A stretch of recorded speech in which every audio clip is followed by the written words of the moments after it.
किसी ने मुझसे कहा कि जब बुरा वक्त आता है तो रिश्तेदार ही काम आते हैं। पर अफसोस कि बुरा वक्त लाने वाले भी अक्सर रिश्तेदार ही होते हैं। Hello and welcome back to my another podcast video जो मैं आपके लिए हमेशा लेकर के आती रहती हूँ। कोशिश करती हूँ कि न्यू से न्यू स्टोरी लेकर के आऊँ जो आप लोगों को सुनने में जानने में अच्छी लगे। तो आज की स्टोरी है एक मतलबी परिवार की। तो एक आपको बहुत अच्छी बात बता रही हूँ कि जीवन में अगर आपको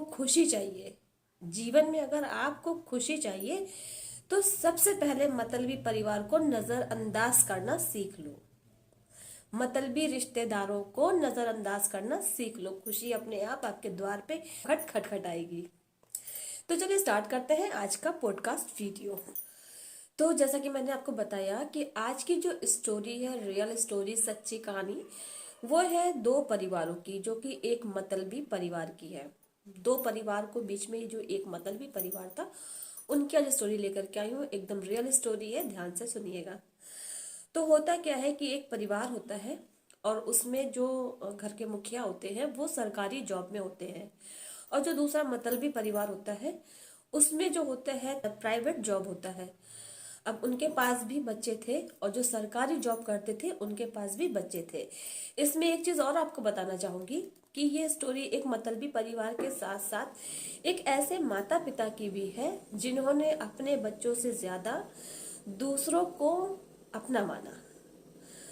तो सबसे पहले तो उन माताओं पिताओं से हाथ जोड़ के मेरी विनती है, रिक्वेस्ट है कि जिसको आपने जन्मा है, धरती पे लाया है, आप उसको ही अपनापन दो। क्योंकि जब आपका अंतिम समय आता है, बुरा वक्त आता है, मुसीबत की घड़ी आती है, तो आपके अपने बच्चे जो आपके अपने हैं वही आपके साथ खड़े दिखेंगे। बाकी दूसरा कोई आपके साथ बुरे वक्त में खड़ा नहीं दिखेगा। तो इसलिए सबसे पहले आप अपने बच्चों को प्राथमिकता दें, उनको ही सारा हक अधिकार उनको ही दें।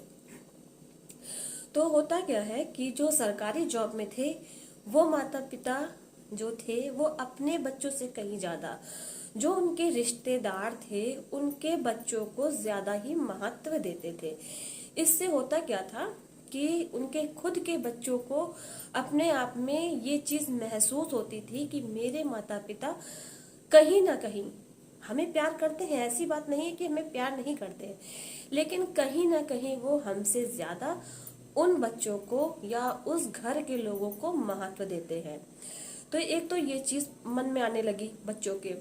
और दूसरी चीज क्या थी कि कोई भी बात होती थी, जैसे कि जो सरकारी जॉब में थे उनके बच्चे जो थे पढ़ने लिखने में बहुत ज्यादा होशियार थे। तो वो अपने पढ़ाई लिखाई से मतलब रखते थे, दीन दुनिया से उनको कोई मतलब नहीं था। एक बार होता क्या है कि जो प्राइवेट जॉब वाली फैमिली थी उसमें से एक बच्चा उनके घर आता है सरकारी जॉब वाले के यहाँ। तो उनका बच्चा पढ़ने में खुद टैलेंटेड था, होशियार था। उसको स्कूल में मिलता है होमवर्क, और होमवर्क में मिलता है इंग्लिश के ट्रांसलेशन। तो वो बच्चा इंग्लिश में ट्रांसलेशन कर रहा होता है। तो जो दूसरे फैमिली का बच्चा आया हुआ होता है वो बोलता है, वो क्यों बोलता है पहले इस बात को समझिए। क्योंकि वो अपने आप को कुछ ज्यादा ही ओवर स्मार्ट समझता था, टैलेंटेड समझता था। मगर जो ये सरकारी जॉब वाले में फैमिली में जो बच्चा था वो जानता था कि तुम कितने नील बटे सन्नाटा हो। वो अच्छी तरह जानता था कि जितना मैं अच्छे से कर सकता हूँ इस काम को, ये सामने वाला शख्स नहीं कर सकता है। लेकिन यहाँ पे होता क्या है कि वो कहता है कि लाओ मैं तुम्हें ये बता दूं। वो बच्चा कहता है कि नहीं, मैं अपने आप से कर लूंगा। लेकिन सामने वाला अपनी एजुकेशन दिखाने के लिए कि मैं बहुत टैलेंटेड हूँ, नहीं मैं बताऊंगी या बताऊंगा, जो भी हो सामने वाला। तो होता क्या है कि जो बच्चा टैलेंटेड था उसके पिताजी सामने होते हैं, वो उसको डांट देते हैं। डांटते क्यों है? क्योंकि अपने बच्चे की क्वालिटी देखने की कभी कोशिश ही नहीं करी। और ऐसा नहीं है कि बाप माँ अपने औलाद को जानता नहीं, ना जानता, बहुत अच्छे से है कि वो सामने वाले को ही ज्यादा तवज्जो देता था। तो होता क्या है कि वो पिता उनको डांट देते हैं कि वो तुमसे बड़ा शख्स बैठा है, वो तुमसे कह रहा है कि लाओ मैं बताऊं, तो तुम उसकी बात क्यों नहीं सुन रहे हो। तो तो भाई जब पिता ने डांट दिया तो बच्चे ने भी सोचा कि चलो ठीक है, कोई बात नहीं भाई, हमसे बड़े हैं तो बताने दो। लेकिन उसके मन में ये चीज थी कि ये बताएगा तो गलत ही बताएगा। लेकिन अपने पिता के आगे उसने कहा ठीक है भाई, जो तुम बताओ। जब वो उसको ट्रांसलेशन बता रहा था तो उसने बीच में बोला कि भाई ये देखो ना, टेंस आपका मिल रहा है ना, कोई टेंस इसमें परफेक्ट बैठ रहा है, ये किस टेंस का है, आप कौन सा टेंस इसमें लगा रहे हो। लेकिन सामने वाला अपनी एजुकेशन, ओवर स्मार्टनेस के आगे परेशान था। उसने न सुनी न समझी न देखी, बता दिया कि नहीं यही लिखो, यही सही है। अब उसने भी भाई लिख लिया। उसे पता था कि हम दूसरे दिन स्कूल जाएंगे तो ये पूरा गलत होना ही होना है, क्योंकि वो बच्चा रियल में बहुत टैलेंटेड था। अब भाई वो दूसरे दिन स्कूल गया। स्कूल से जब लौट के आया, उसने कॉपी खोली, अपने पिता के सामने रख दिया और उसके भी सामने रख दिया जिसने उसको बताया था। तो पिता भी देख के खाली ये बोले कि चलो हो गया गलत, कोई बात नहीं। तो उस बच्चे ने कहा जब हम आपसे कह रहे थे कि ये चीज गलत है, इनको नहीं आता है, तो आपने क्यों बोला कि नहीं ये ठीक है। उसकी तरफ देखा उस बच्चे ने, तो क्या दांत दिखाने के अलावा कुछ था ही नहीं। हंस के बात खत्म हो गई। Over smartness. और दूसरा, माता पिता का अपने बच्चों के अलावा दूसरों को ज्यादा महत्व देना। वो लोग रिश्तेदारों के लोगों को, रिश्तेदारी के बच्चों को इतना महत्व देते थे कि वो लोग भी अपना अधिकार समझने लगे। अब होता क्या है कि जैसे ये लोग कहीं, जो सरकारी जॉब वाली फैमिली थी, मैं आपको इसी तरह के बताऊंगी, सरकारी जॉब और प्राइवेट जॉब। तो वो लोग के लिए जब जैसे कि उनको अपने बच्चों के लिए जब कुछ खरीदना होता था ना, जैसे कपड़े वगैरह हो गए, कुछ भी हो गया, तो जो दूसरी फैमिली के बच्चे थे उसमें से एक शख्स हमेशा इन्वॉल्व रहता था। वो हमेशा जब भी लगे कि इनको मार्केट जाना है, हाजिर, मैं भी चल रहा हूँ साथ में भाई, ठीक है चलो भाई। वो करता क्या था कि उनके लिए तो सस्ते मध्य कपड़े खरीदवा दिए कि हाँ ये बहुत अच्छे हैं, ये बहुत अच्छे, पहन लो। और वो बच्चे जानते थे कि हमारे बोलने से कोई फायदा ही नहीं ना, क्योंकि मेरे माता पिता सुनेंगे ही नहीं। तो उन लोग को जो दिला दिया गया उन्होंने ले लिया, पहन लिया। और वो उसके जो एक्स्ट्रा पैसे होते थे वो खुद के लिए, उनके पैसों में से खुद के लिए सामान अपने यूज के लिए ले लेता था। बच्चों को ये चीज बहुत खलती थी। और जब ये बच्चे उनके घर जाते थे तो उनके साथ एज अ नौकर वाला व्यवहार किया जाता था। तब नहीं लगता था कि ये भी रिश्तेदार है, ये भी हमारे रिश्तेदार के बच्चे हैं, तब नहीं, तब एज अ नौकर ट्रीट करते थे। यहां तक कि अगर कुछ खाते पीते भी थे तो उन बच्चों से छुपा के खाते थे कि कहीं इनको देना न पड़ जाए।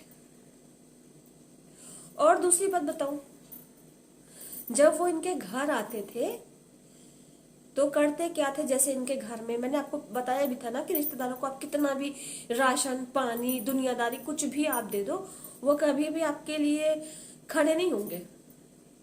वो सिर्फ अपना मतलब हल करते हैं। तो होता क्या था, जब वो लोग इस फैमिली में आते थे तो इनके घर से, क्योंकि पता था कि यहाँ पे तो मेरा अधिकार है, ये लोग मुझको इतना मानते हैं, उसका पूरा फायदा उठाते थे। भाई प्राइवेट जॉब वाले थे, पहली बात तो इतना अफोर्ड ही नहीं कर सकते थे। तो उनके घर से, क्योंकि उनके घर में हर चीज भरी रहती थी, कोई चीज की कमी नहीं थी, खाना पीना, पहनना ओढ़ना और डेली वाली चीजें, हर चीज, किसी चीज की कमी नहीं थी ऊपर वाले की कृपा से। और रहे प्राइवेट जॉब वाले, तो भाई इतना अफोर्ड नहीं कर सकते थे। तो उनके घर जब भी आते थे वहां से बड़ी बड़ी क्रीमें, महंगी महंगी क्रीमें, महंगे महंगे साबुन, बड़े बड़े शैम्पू के डिब्बे खुद से लिखवा देते थे कि ऐसा ऐसा लिख लो और ये सामान जब आएगा तो ये हम लेके जाएंगे। ये उनका रूटीन था। जब भी आएंगे महीने 2 महीने में, मतलब महीनों में तो कई राउंड लग जाते थे, लेकिन इस पर्पज से वो हर महीने, कभी मिस हो जाता था न तो हर महीने आते थे। और ये उनका बंधा था कि यहाँ से ही मुझे ये लेके जाना है, और लेके जाते थे। समय बीतता गया भाई। होता क्या है, जब उस घर के मुखिया जो थे, काफी समय बीत गया, एक दिन वो दिन भी आ गया जब वो इस दुनिया को अलविदा कहने का उनका दिन आ गया। अब जब अलविदा कहने का उनका दिन आ गया, अब देखिए इसी जगह पे दिखाई देता है कि अपना अपना है, पराया नहीं है। अगर अपनों को आपने पीछे छोड़ा और परायों को चिपकाने की कोशिश की तो यही दिन देखना पड़ता है। हुआ क्या उस व्यक्ति के साथ कि जब उसका अंतिम पल आया तो वो शख्स जिसको वो अपना मानता था, अपने बच्चों से ज्यादा महत्व देता था, प्यार करता था, उसके लिए वो उसके बाप माँ से लड़ा है। अभी मैं इस चीज में इसमें आपको मतलब वो चीज नहीं क्लियर करूंगी, वो किसी नेक्स्ट स्टोरी में बताऊंगी कि वो उस बच्चे के लिए उसके बाप माँ से लड़ गया कि ये चीज गलत है, इसको नहीं पसंद है तो तुम ये काम नहीं करो, और नहीं होने दिया। और उस शख्स की जब मृत्यु होती है, उसका अंतिम पल आता है, तो वो शख्स उसके आसपास क्या दूर दूर तक कहीं नहीं था, कहीं भी नहीं दिखाई दिया। उसके पास इतना समय नहीं था कि वो उसके अंतिम घड़ी में, उसकी अंतिम यात्रा में शामिल होने आए। और था कौन? उसके अपने बच्चे, जिसको वो लोग हमेशा दूसरों से कंपेयर करते थे और दूसरे बच्चों के आगे अपने बच्चों को कम दिखाते थे। वही अपने बच्चे ही काम आए उनकी अंतिम यात्रा में, अंतिम संस्कार करने में, सब उनके अपने बच्चे ही काम आए। यही दुनिया का रिवाज भी है कि अपने ही काम आएंगे, दूसरे पराये कभी काम नहीं आएंगे। आपको नोचेंगे, घसोटेंगे, जितना आपका यूज कर सकते हैं यूज करेंगे, मगर आप ये सोच के बैठो कि कभी ये आपके काम आएंगे, तो ये भाई आप बिल्कुल गलत हो। ये सोच ही गलत है। तो बहुत से ऐसे माता पिता होंगे जो आज भी ऐसा कर रहे होंगे, करते होंगे। तो भाई इस स्टोरी से आप सीख लीजिए कि अपनों को अपना मानिए, परायों को अपना मत मानिए। उसके बावजूद एक बात कहूंगी, दुनिया बहुत बड़ी है और दुनिया में हर इंसान ऐसा नहीं है कि आप उसके लिए अपना दिल भी निकाल के रख दो तो आपके संग दोगलाई करे, ऐसा भी नहीं है। बहुत से अच्छे अच्छे लोग हैं जो आपके किए का समझते हैं कि इसने मेरे लिए क्या किया है, उसको याद रखते हैं। बट कुछ लोग ऐसे होते हैं कि तुम उसके लिए कुछ भी कर दो, याद नहीं रख सकता। वो जो सरकारी जॉब वाले घर में जो लेडीज थी, वो इतना मतलब वो करती थी कि जो भी अपने लिए खरीदना होता था, उसने सिर्फ अपने लिए कपड़े खरीदे तो एक जोड़ा उसके लिए लेना ही लेना है, एकदम फिक्स है कि भले अपने बच्चों को ना दिलाए, उसको दिलाना ही दिलाना है एक जोड़ा कपड़ा। और इसीलिए वो शख्स उसके पीछे पीछे लगा रहता था, पूरा भरपूर फायदा उठाता था उस शख्स का वो।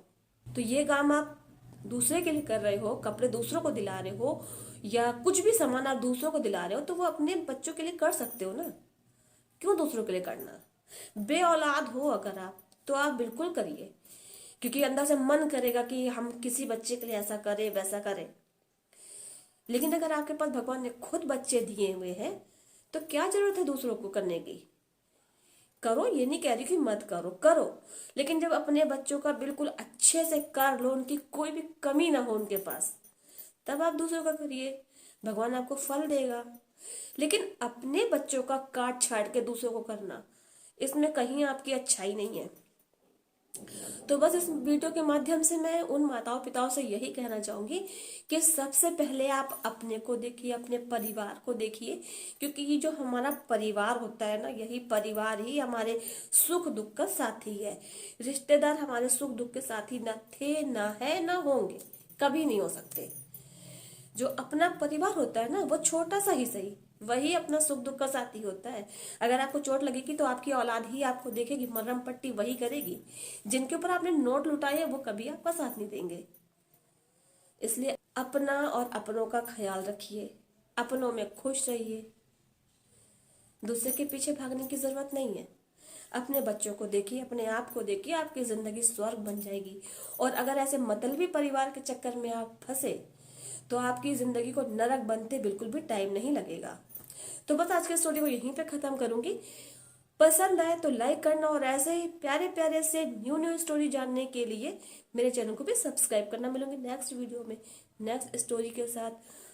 Bye bye, thanks for watching, नमस्कार।